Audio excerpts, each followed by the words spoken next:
오늘 읽은 본문의 말씀을 중심으로 다윗의 모든 길로 행하고 라는 제목으로 우리 같이 말씀의 은혜를 나누기를 원합니다. 우리가 오늘 1절과 2절을 읽었습니다. 근데 오늘 본문 2절 보시면요, 성경이 이 요시야라고 하는 이 유대의 왕을 어떻게 평가하는가 세 가지 칭찬을 하게 되는 것을 봅니다. 첫 번째는 뭐죠? 그가 정직한 왕이었다, 그렇게 말합니다. 두 번째가 뭡니까? 그는 다윗의 길을 간 왕이었다 하는 것입니다. 세 번째는 그는 좌로나 우로나 치우치지 않은 왕이었다 하는 것입니다. 여러분, 유대와 이스라엘을 다 통합해서 남북 왕들 중에 이 정도의 칭찬을 받은 왕이 거의 없습니다. 요시야가 유일하다시피 합니다. 다윗의 길을 갔던 왕이라 그렇게 인정을 받았던 왕들은 몇 사람 있었습니다. 아사 왕이 칭찬받았고요, 여호사밧 왕이 그런 칭찬받았고요, 또 히스기야가 그런 칭찬을 받았습니다. 몇 사람 안 됩니다. 근데 이 정도의 찬사를 받은 왕은 요시야가 유일합니다. 요시야가 과연 어떤 인생을 살았길래 성경으로부터 또 하나님으로부터 이런 인정과 이런 박수를 보내주시는가? 저는 오늘 그걸 두 가지로 좀 생각을 하려고 하는데, 첫 번째는 뭐냐면 이 요시야의 시대에 또 요시야의 인생에 여러분 하나님의 은혜가 있었어요. 이게 부인할 수 없는 사실이에요. 또 하나는 뭐냐? 그가 하나님의 말씀의 지배에 대한 간절함이 있었어요. 자기와 자기 나라가 하나님의 말씀의 통치를 기뻐하는 그런 나라가 되게 해달라는 그 열망이 있었다고요. 그게 그의 인생을 하나님의 인정과 또 하나님의 이런 칭찬을 받는 인생 되도록 만들었던 겁니다. 자, 오늘 첫 번째로 우리가 생각할게요. 요시야 시대에 있었던 하나님의 풍성한 은혜에 대해서 우리가 좀 보려고 합니다. 여러분, 요시야는 8살의 왕이 되잖아요. 8살의 왕이 됐을 때 그 할아버지가 므낫세고요, 그 아버지가 아몬이에요. 이 두 사람 다 지독한 하나님에 대한 반항자들이었습니다.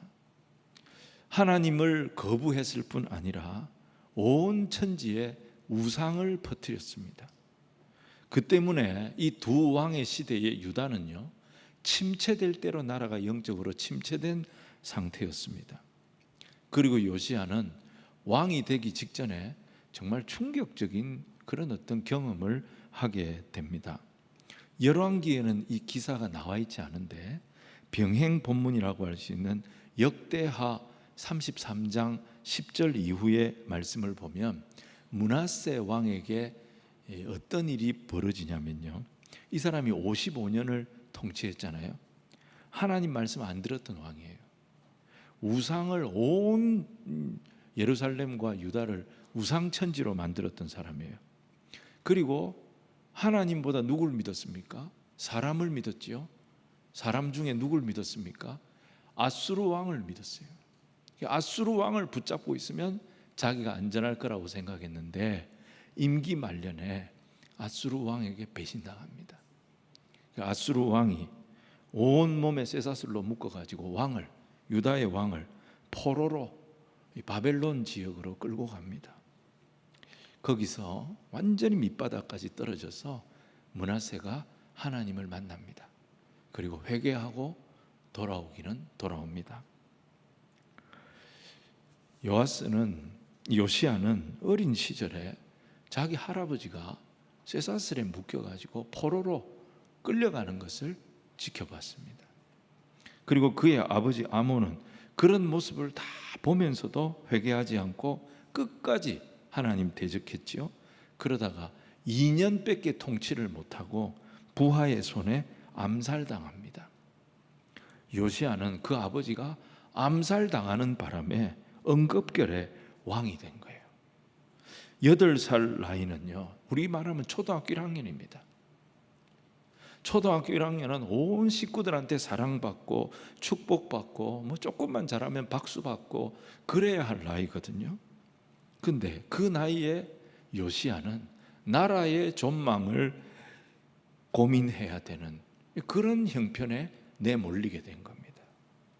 또 8살짜리가 하나님을 향한 믿음이 있다고 한들 누가 이 아이의 말을 순종하겠습니까? 그가 할 수 있는 일이 뭐가 있겠습니까? 그런 요시야, 이 유년 시절이 정말 불행했던 요시야입니다. 근데 이 요시야를 하나님은 8년 동안 하나님의 품에서 보호하시고 그를 지켜주셨습니다. 그의 나이가 16살이 될 때까지 하나님 그를 보호하여 주신 것입니다. 역대하 34장 3절 상반절에 보시면 이런 말씀이 있습니다. 아직도 어렸을 때 요시야가 곧 왕위에 있은 지 8년에, 그러니까 8살에 왕이 됐으니까요, 16살 됐을 때에 어떤 일이 일어났느냐? 그의 조상 다윗의 하나님을 비로소 찾기 시작했다는 거예요. 16살이 됐을 때 요시야의 인생에 어떤 특별한 신앙적 체험을 하게 된 겁니다. 그렇다면 요시야는 16살이 될 때까지는 예배도 안 드리고 기도 생활도 안 하고 하나님을 전혀 찾지도 않았는데 갑자기 하나님께서 그의 생애에 이런 일이 일어나도록 하셨는가? 그건 아닐 거예요. 누군가 이 요시야의 영적 멘토 역할을 했을 겁니다. 나중에 이제 나오게 되지만 아마도 요시야는 여선지자 훌다의 어떤 신앙적 도움을 받지 않았을까 그렇게 생각을 합니다. 그러니까 그의 어린 시절은 하나님의 은혜의 울타리 속에 있는 기간이었어요. 하나님이 요시야를 지켜주셨어요. 아무것도 할 수 없는 8살짜리 요시야를 하나님께서 보호해 주신 거예요. 하나님께서 돌봐 주신 거예요. 요시야는 어린 나이에 할아버지가 포로로 끌려가고 아버지가 암살당해서 죽고 그 충격 속에서 응급결의 왕이 됐어요. 정말 불행한 왕이었어요. 근데 요시야는 왕이 되고 8년 동안 하나님의 보호를 경험합니다. 하나님이 그를 지켜주십니다. 그리고 16살 됐을 때 하나님이 이 요시야를 인격적으로 만나 주십니다. 다윗의 하나님을 비로소 만났다 그랬습니다. 하나님은 그에게 내가 너의 조상 다윗의 하나님이다. 네가 다윗의 모든 길로 행하면 내가 다윗을 지켰던 것처럼 너를 지켜줄 것이다. 이런 확신을 16살 때 하게 됐다는 것입니다. 여러분, 이런 체험이 굉장히 중요한 체험입니다. 특별히 청소년기는 호기심이 많습니다. 호기심 많은 이 청소년기 우리 학생들에게 이 사회는 너무너무 죄의 유혹에 대해서 무방비 상태로 노출이 되어 있습니다.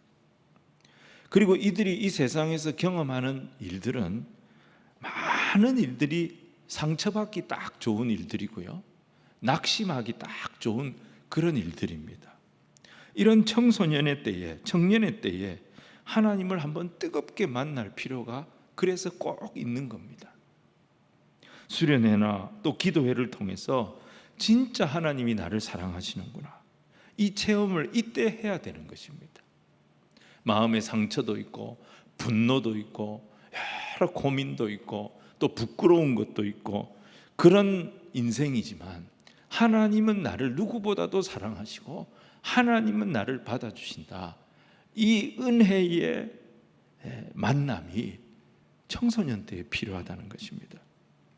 요시야가 16살 때 이 은혜를 받았어요. 근데 은혜 받은 요시야에게 하나님은 아무것도 요구를 안 하세요. 하나님은 또 4년을 그냥 그대로 은혜의 울타리 안에 두셔요. 요시야의 나이가 20살이 될 때까지. 하나님은 네가 은혜 받았으니까 이런 봉사 좀 해야지, 네가 은혜 받았으니까 이런 헌신 좀 해야지, 네가 은혜 받았으니까 이렇게 좀 살아야지. 하나님 그에게 어떤 요구도 하시지 않아요. 16살에 하나님을 만났는데 또 하나님은 4년을 기다려 주십니다. 그리고 요시야가 점점 강해질 때까지, 요시야가 정신적으로 성숙할 때까지, 영적으로 견고해질 때까지, 그리고 요시야가 주변 사람들에게 왕으로 온전히 인정받도록 하신 후에 요시야를 사용하십니다. 예루살렘뿐 아니라 온 이스라엘의 편만한 우상들을 담대하게 몰아내는 그런 영향력 있는 왕으로 하나님 그를 사용하신 것입니다. 우리가 이걸 보면요, 하나님은 서두르지를 않아요. 하나님은 조급함이 없어요. 하나님은 하실 일을 그러면서도 다 이루어 가시는 분입니다. 우리 하나님만큼 느긋한 분이 없어요. 승천하실 때 곧 다시 예수님 오실 것처럼 말씀해 놓고 2000년 지났는데 아직도 소식이 없어요. 느긋하세요. 서두르지 않으세요. 그러면서 하나님은 구원할 자 구원하시고 행하실 일 행하시고, 지금도 하나님은 하나님으로서 하셔야 할 일을 감당하고 계신 것입니다. 하나님 우리가 준비될 때까지 기다리십니다. 그리고 때가 되면 거침없이 일하십니다.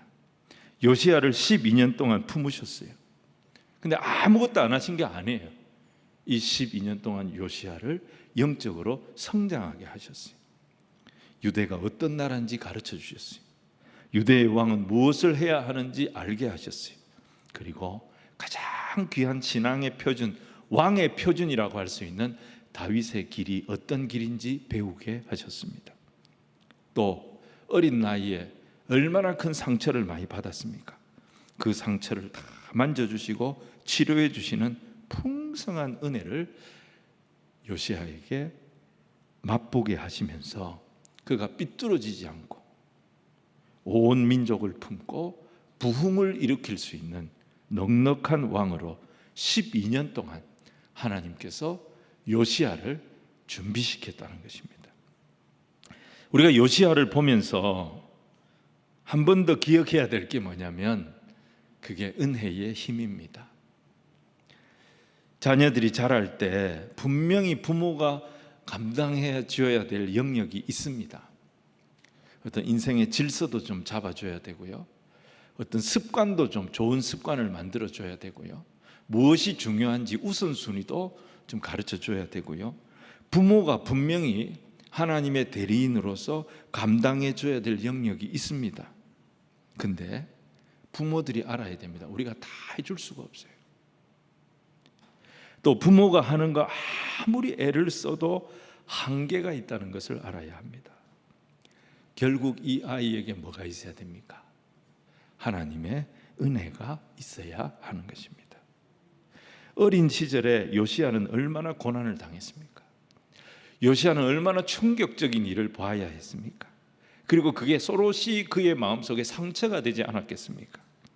근데 만약에 그게 그대로 있었다면 요시야는 절대 잘 될 수가 없어요. 요시야는 삐뚤어진 인생을 살아야 할 수도 있었을 겁니다. 그의 인생은 망하는 인생이 될 수 있었을 겁니다. 근데 그의 인생에, 그의 시대에 세상이 알지 못하는 이 플러스 알파가 있었던 것입니다. 그게 뭡니까? 온 세상을, 온 상처를, 온 문제를, 온 부끄러운 것들을 다 압도해버리는 하나님의 은혜가 요시야에게 있었던 것입니다. 이 은혜가 그의 시대에 충만했던 것입니다. 그래서 우리는 우리 자녀들 위해서 기도할 때 이걸 놓고 기도할 수 있어야 될 줄로 믿습니다. 부모들이요, 대부분 부모들이 조급해요. 요거 끝나면 그 다음 단계, 요거 끝나면 그 다음 단계, 그 다음 단계, 그 다음 단계, 우리 애가 착착착착착 올라가기를 원합니다. 국어 100점 받았으면 수학 100점, 수학 100점 받았으면 다음 또 100점, 100점, 100 조급해요. 우리 자녀들이 세상에서 위축되지 않고 비교당하지 않고 은혜의 근본이신 하나님이 변함없이 나를 사랑하신다. 내가 아무리 부실하고 내가 아무리 부족해도 하나님은 나를 변함없이 사랑하신다. 여러분, 이 영적인 자존감을 깊이 심어주는 것이 우리 부모들이 해야 할 가장 중요한 사명인 거예요. 교회 학교가 해야 할 가장 귀한 사명인 거예요. 축복하고 또 축복하고, 하나님이 너를 사랑하신다, 하나님의 은혜가 너와 함께한다, 염려하지 마라, 두려워하지 마라, 걱정하지 마라. 여러분, 요시야의 시대에 하나님의 풍성한 은혜가 있었어요. 요시야뿐만 아니라 그의 시대에도 풍성한 은혜가 있었어요. 그 증거가 뭐냐? 여러분, 요시야가 26살 될 때, 그가 왕에 오른 지 18년 됐을 때 할아버지와 아버지가 성전을 다 망가뜨려 놨잖아요. 성전이 황폐해져 있었어요. 그 성전을 요시야가 수리하기로 이제 결심을 합니다. 근데 이건 만만치 않은 일이었어요. 예산도 굉장히 많이 들고 또 부담이 많이 가는 그런 큰 공사였습니다. 여러분, 돈이 많이 드는 곳에는 항상 부정부패가 개입할 가능성이 높습니다. 그래서 하나하나를 정말 꼼꼼하게 살펴봐야 됩니다. 모든 것을 투명하게 그렇게 관리를 해야 됩니다. 근데 요시야가 이 엄청나게 돈이 많이 드는 공사를 하면서 뭐라고 명령을 하냐면 회개를 하지 말라는 거예요. 이게 말이 되나요? 자, 6절 7절 말씀 우리 같이 한번 읽어보겠습니다. 시작.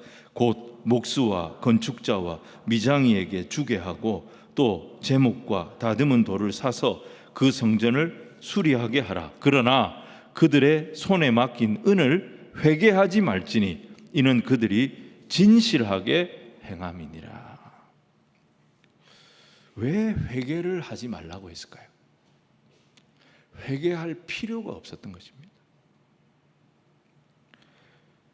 유대 사회가 하나님의 은혜가 계속 요시야를 통해서 부어지니까 유대 사회가 어떤 사회가 됐냐면 진실함과 신뢰가 지배하는 사회가 된 거예요.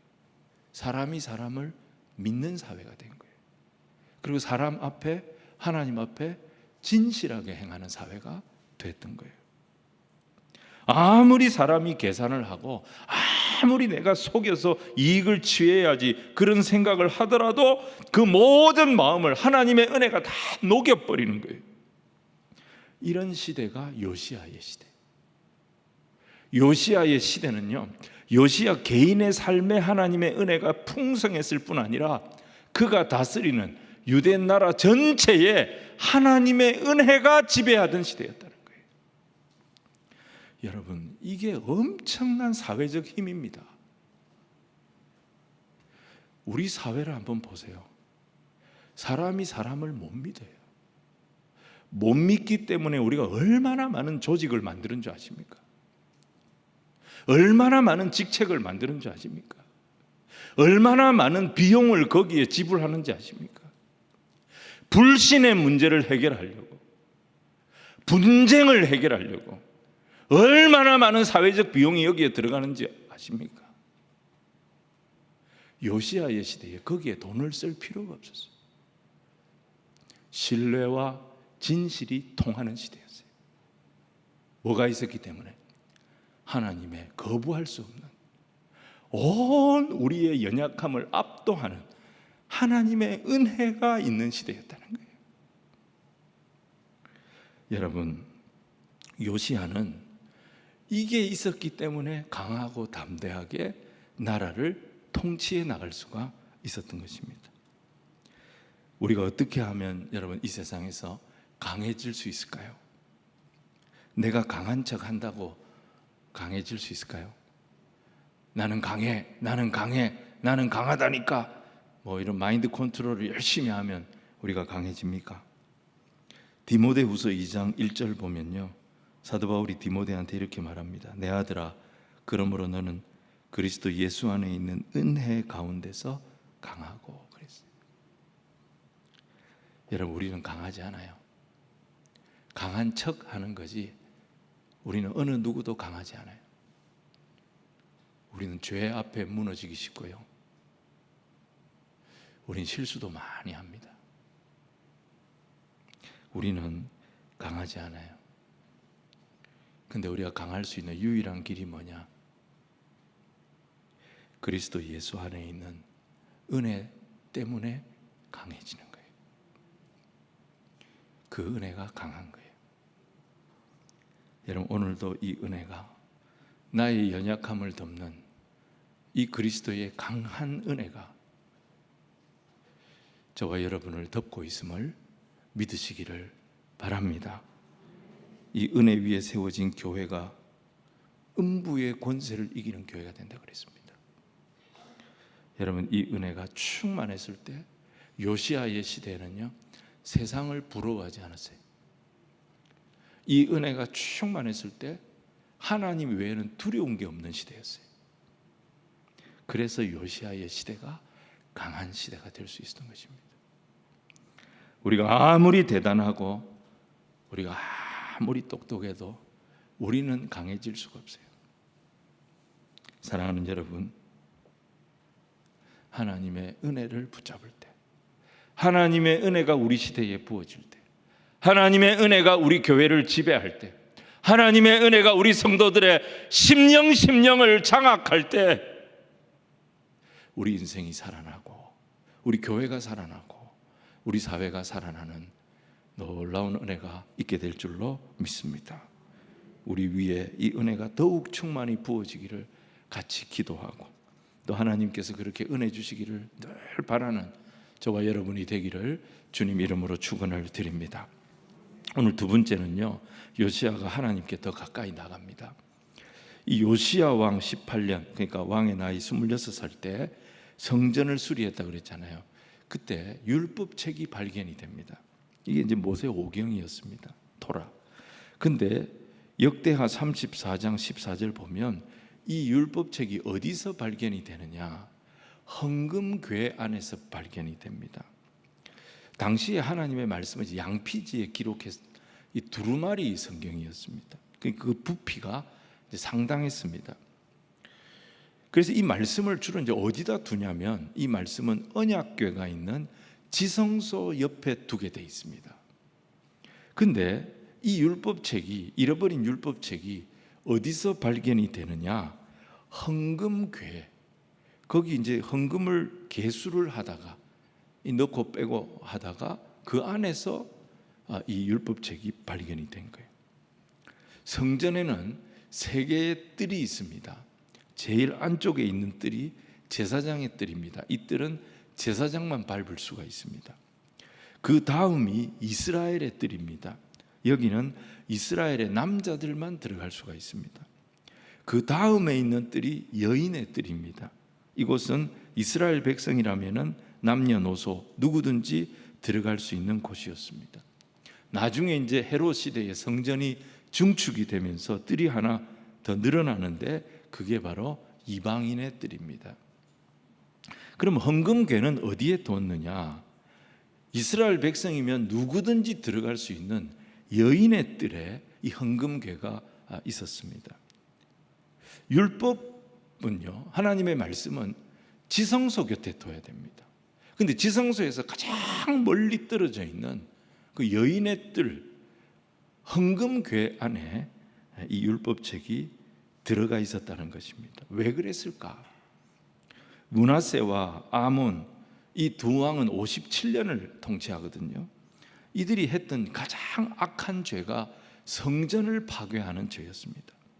이들은 곳곳에 우상을 세우고 하나님을 섬기지 못하게 했는데, 만약에 백성들이 성전에서 율법을 듣게 되면 자신들이 저지른 죄악이 다 드러나게 됩니다. 그러니까 어떻게든지 율법을 불태워 버리려고 했습니다. 이 율법이 전파되지 못하도록 하려고 했던 것입니다. 그래서 누군가가 이 말씀을 지키기 위해서 헌금궤 안에 이 율법책을 감추어 두었던 것 같습니다. 이게 요시야 18년에 발견이 된 겁니다. 여러분 생각해 보십시오. 므낫세가 55년 통치했고 아몬이 2년을 통치했습니다. 거기에 요시야가 이 율법책을 발견한 게 자기가 통치하고 18년 되던 해입니다. 그러니까 최대한도로 감추었다면 75년이에요. 사실 정확하게 얼마 동안 이 율법책이 감추어졌는지 우리가 알 수 없지만 적어도 수십 년은 이 성경이 실종된 채로 있었던 것입니다. 여러분, 헌금괴니까 늘 그 헌금괴 문을 열고 닫고 했을 거 아니에요. 헌금괴를 이렇게 누가 개수를 했을 거 아니에요. 그런데도 수십 년 동안 그 안에 하나님의 말씀이 들어가 있다, 그 안에 하나님의 말씀이 숨겨져 있다는 것을 몰랐다는 것입니다. 영적인 암흑기에 말씀이 철저하게 숨겨져 있었던 것입니다. 여러분, 하나님 말씀은 숨겨져 있으면 안 됩니다. 펼쳐져서 선포되어져야 합니다. 말씀이 바르게 선포될 때 스펄전 목사님은 뭐라고 비유를 했냐면, 말씀은 마치 사자와 같아. 사자는 라이언, 응 하는 그 사자를 말합니다. 이 사자를 우리에 가둬놓고 설명을 할 필요가 없다. 그 사자를 풀어놓으면 사자가 스스로 뛰어다니면서 자기가 어떤 존재인지를 보여준다는 것입니다. 그래서 말씀은 사자와 같다고 그렇게 전했습니다. 교회가 해야 할 일이 뭐냐? 이 말씀을 풀어놓는 것입니다. 강단에서 바른 하나님의 말씀이 선포될 때 사도행전의 사도들을 한번 보십시오. 그들이 하나님의 말씀을 담대하게 선포했을 때 그 말씀이 흥왕하여지면서 말씀이 기적을 일으킵니다. 말씀이 사람을 변화시킵니다. 말씀이 천하가 감당할 수 없는 온 천하를 요동케 하는 능력이 있는 말씀임을 스스로 드러내 보였던 것입니다. 서기관 사반이 제사장 hil기야로부터 이 율법책을 받습니다. 그리고 왕 앞에 가지고 와서 펼쳐놓고 이 말씀을 읽기 시작합니다. 어디를 읽었는지 정확하게 우리가 알 수는 없지만 23장 말씀하고 연결해서 문맥을 보면서 이해를 하면 신명기 28장쯤을 읽었던 것 같아요. 약속의 땅에서 어떤 축복이 있고 어떤 저주가 있는지 그 말씀이 나오는 부분을 읽었던 것 같습니다. 하나님의 말씀이 읽혀질 때, 이 말씀이 선포되어질 때 어떤 일이 벌어집니까? 왕이 자기 옷을 찢으면서 회개하기 시작합니다. 요시야는 유다가 겪고 있는 이 국가적인 고난의 원인이 이미 1000년 전에 모세를 통하여 정확하게 하나님께서 예언하게 하셨다는 사실을 알게 되고 엄청난 충격을 받은 것입니다. 요시야가 이 말씀을 읽으면서 알게 된 게 뭡니까? 유다의 역대 왕들이 행한 모든 짓이 망할 짓만 골라서 했다는 것이었습니다. 그들은 가나안 땅만 생각했던 것입니다. 하나님께서 가나안 땅을 주셨는데 그들은 하나님이 주셨다는 것은 잊어버리고 하나님이 그들에게 주신 이 가나안 땅만 바라보면서, 아니 그 땅 조금만 주놓고 하나님 너무너무 많은 간섭을 하시네. 그래서 하나님을 그 땅에서 쫓아내려고 자꾸 불편하게 하는 그 하나님을 쫓아버리기로 결심을 한 것입니다. 그래서 그들은 하나님이 싫어하는 우상을 곳곳에 세웁니다. 하나님 쫓아내버리고 이 땅에서 자기들이 왕노릇할 계획이었던 것입니다. 하나님이 왜 진노하시는가? 왜 하나님께서 이 땅을 향하여 진노하시는가? 그 이유를 하나님의 말씀이 증거될 때, 이미 1000년 전에 하나님 모세를 통하여 말씀하셨다는 것을 알게 됐을 때 요시야는 자기 옷을 찢으면서 통곡했던 것입니다. 그리고 제사장들을 여선지 훌다에게 보냅니다. 한번 하나님의 말씀의 은혜를 경험하고 거룩의 맛을 본 사람은요, 더 깊은 거룩을 갈망하는 갈급함이 생기게 돼 있습니다. 그리고 내가 앞으로 어떻게 살아야 할지, 이 말씀을 받은 내가 어떻게 행해야 될지 더 구체적인 하나님의 뜻을 알고 싶은 목마름이 생기게 되는 것입니다. 여선지 훌다를 찾아가서 하나님의 말씀을, 더 분명한 하나님의 의도를 듣고 싶었어요. 훌다는 하나님의 뜻을 거침없이 선명하게 전달합니다. 그게 16절부터 20절까지의 말씀인데, 이 훌다라고 하는 여선지자가 과연 누구인가? 우리가 이 14절을 보면 이 훌다는 예복을 주관하는 살룸의 아내다, 이렇게 이제 되어 있습니다. 성경학자들 중에는 여기 나오는 이 살룸이 누구냐, 예레미야 32장 7절에 보면 예레미야의 숙부의 이름이 살룸이에요. 그 살룸과 이 살룸을 동일 인물로 보기도 합니다. 만약에 그렇다면 이 살룸은 아도니아 그리고 솔로몬, 누가 다윗의 뒤를 이어 왕이 될까? 그때 제사장들이 갈라졌잖아요. 아도니아를 따르는 제사장 그룹의 수장이 누구였습니까? 아비아달이었습니다. 그리고 솔로몬 따르는 제사장 계열의 수장이 사독이었습니다. 결국 사독 계열이 이제 제사장 주류가 됩니다. 그리고 아비아달 계열은 제사장 가문이지만 비주류로 몰락한 가문이 됩니다. 그 집안 출신의 인물의 아내가 되는 거죠. 그리고 이 어디 살았냐면 둘째 구역에 거주했다 그랬거든요. 예루살렘 둘째 구역. 이 둘째 구역이 어떤 곳이냐? 북이스라엘이 망하면서, 물론 이제 아수르에 이제 포로로 끌려간 사람들도 많이 있었지만 난민들이 많이 발생했습니다. 이 난민들이 히스기야 때 예루살렘으로 많이 이주를 하게 됩니다. 히스기야가 이 난민들을 받아들였습니다. 그때 이 난민들이 거주를 하기 위해서 예루살렘의 이 권역이 부족하니까 예루살렘의 권역을 확장을 시킵니다. 그때 확장된 지역을 뭐라고 불렀냐면 예루살렘 둘째 구역이라고 불렀던 것입니다. 그러니까 이 지역은 어떤 지역이냐? 난민촌입니다. 세상적으로 볼 때 훌다는 어떤 사람입니까?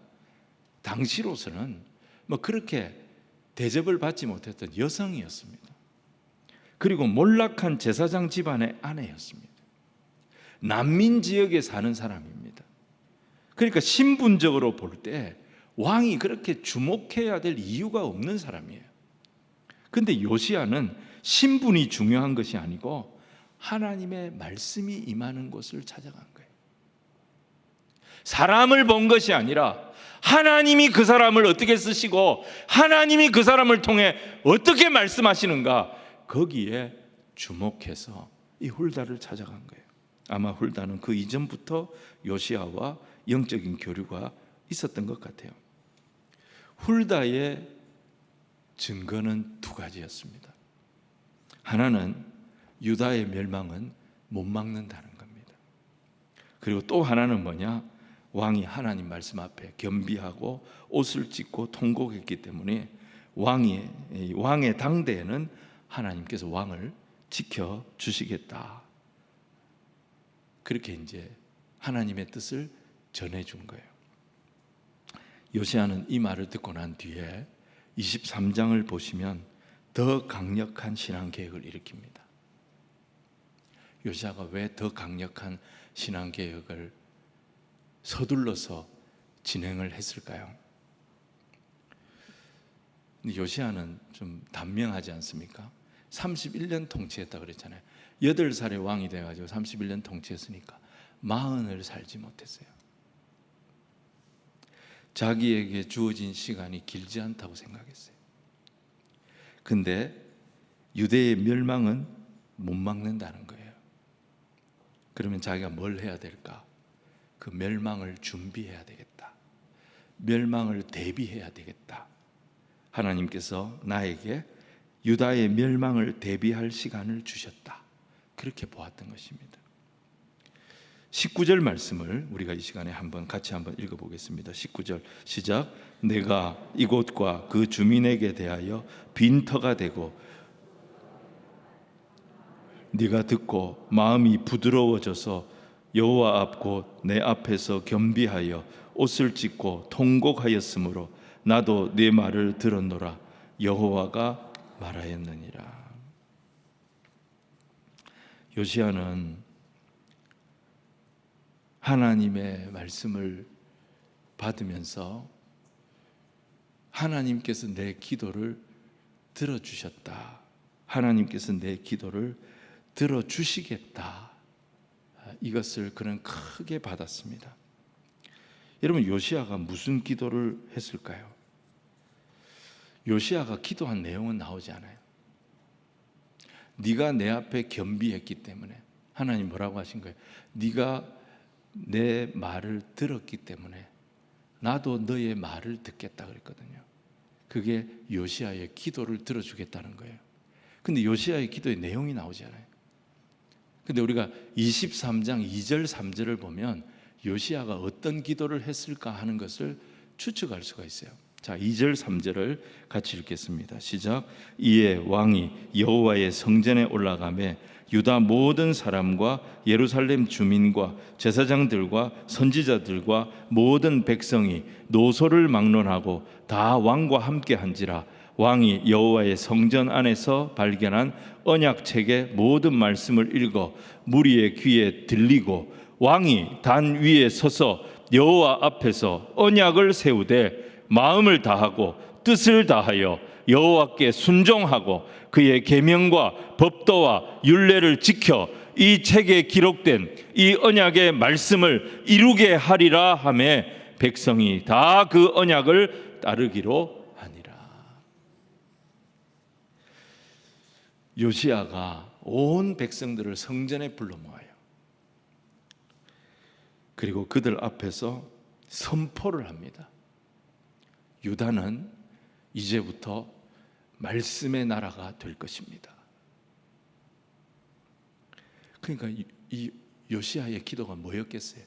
하나님, 다시 이 백성이, 다시 이 나라가 하나님의 말씀의 다스림을 기뻐하는 백성들, 말씀의 다스림에 순종하는 그런 나라, 그런 백성들이 되게 하여 주옵소서. 이게 요시야의 기도였을 거라는 겁니다.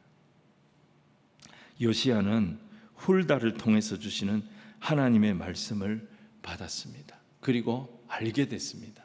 두 가지죠. 첫 번째는 유다의 멸망은 내 힘으로는 못 막는다, 이걸 깨닫게 된 거예요. 근데 두 번째는 뭐냐면, 그렇지만 이 백성이 다시 말씀 앞에서 그 심령이 부드러워질 수만 있다면, 겸비하여 옷을 찢고 통곡하여 기도하는 백성으로 돌아올 수만 있다면, 우리의 껍데기는 무너진다 할지라도 하나님 우리를 얼마든지 다시 회복시켜 주실 줄로 믿습니다. 이 사실을 확신하게 된 거예요. 자, 오늘 세 번째는요, 하나님 요시야의 기도에 응답하십니다. 요시야의 기도는 하나님이 듣고 싶었던 기도였어요. 하나님께서 이런 기도를, 우리가 다시 말씀의 백성이 되게 하여 주시옵소서, 하나님의 말씀을 기뻐하고 그 말씀에 순종하는 나라가 되게 하여 주옵소서, 하나님, 이 기도를 하나님의 백성들에게서 듣고 싶었던 거예요. 결국 유다의 멸망은 못 막습니다. 유다 백성들이 바벨론의 포로로 끌려가는 것은 못 막아요. 근데 포로된 땅에서 말씀 운동이 일어납니다. 기도 운동이 일어납니다. 이 말씀 운동과 기도 운동의 진원지 역할을 하게 되는 회당 운동이 포로된 땅에서 일어나기 시작합니다. 성전이 파괴되고 예배를 드릴 수 없는 성전에서 그 환경 속에 그들이 말씀에 갈급해했고 기도에 갈급해했고, 그래서 그 포로된 땅에서 말씀으로 유다가 재정비되는 그 역사가 일어났던 것입니다. 광야와 같은 바벨론 땅에 버려진 줄 알았는데 그곳에서 에스겔 같은 선지자가 나와요. 그곳에서 다니엘 같은 지도자가 나와요. 그곳에서 에스더와 같이 민족을 살리는 인물이 나와요. 그곳에서 느헤미야, 에스라와 같이 하나님의 말씀에 붙들려서 유대를 회복시키기를 눈물로 기도하는 기도의 종들이 나오기 시작합니다. 하나님께서 그 기도의 종들을 사용하셔서 약속의 땅으로 70년 뒤에 다시 돌아오게 하시고, 예루살렘에서 바벨론에서 일으켰던 그 말씀 운동, 기도 운동을 느헤미야를 통해서, 에스라를 통해서 다시 일으키십니다. 여러분, 그 뿌리가 어디에 있다고 보십니까?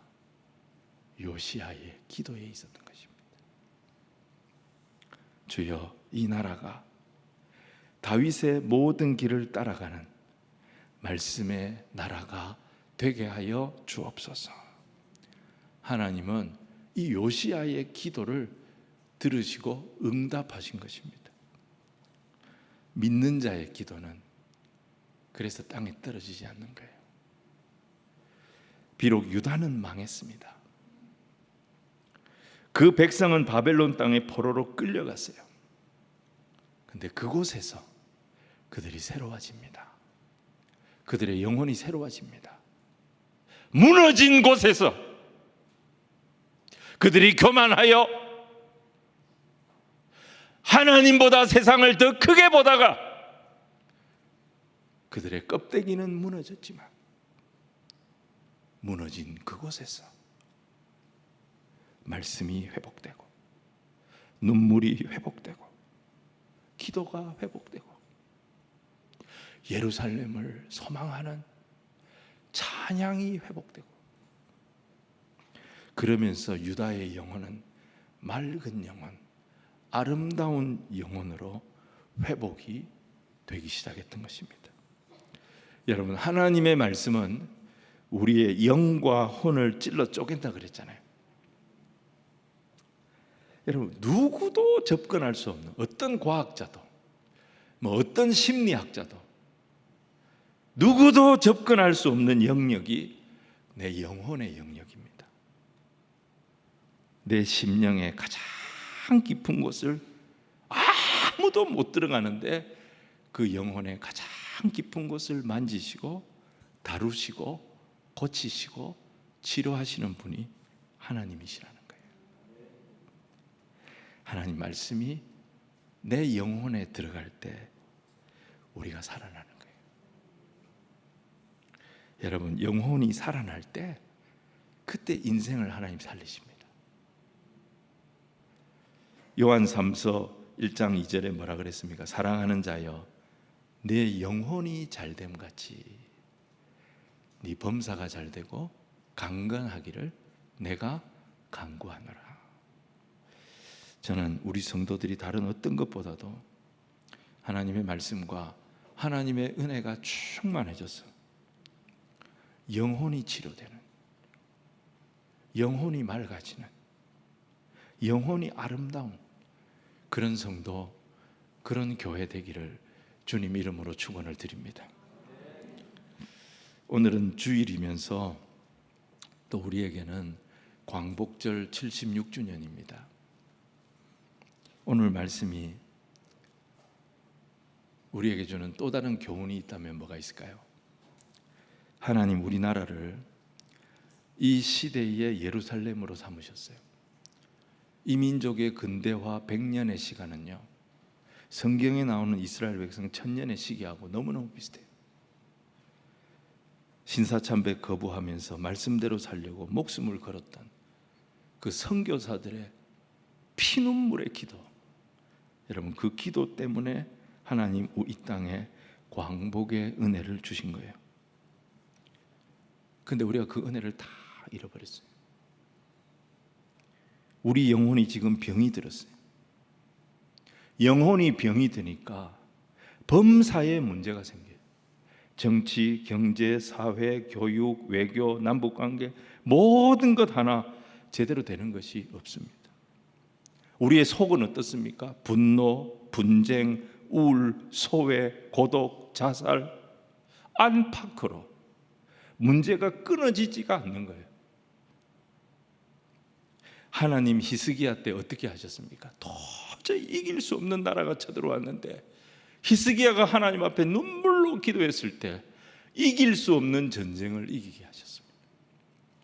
도저히 나을 수 없는 병에 걸렸는데 하나님 앞에 통곡하며 기도했을 때, 오직 하나님의 은혜를 구했을 때 하나님은 그 히스기야의 고칠 수 없는 병이 기적적으로 낫게 해주셨습니다.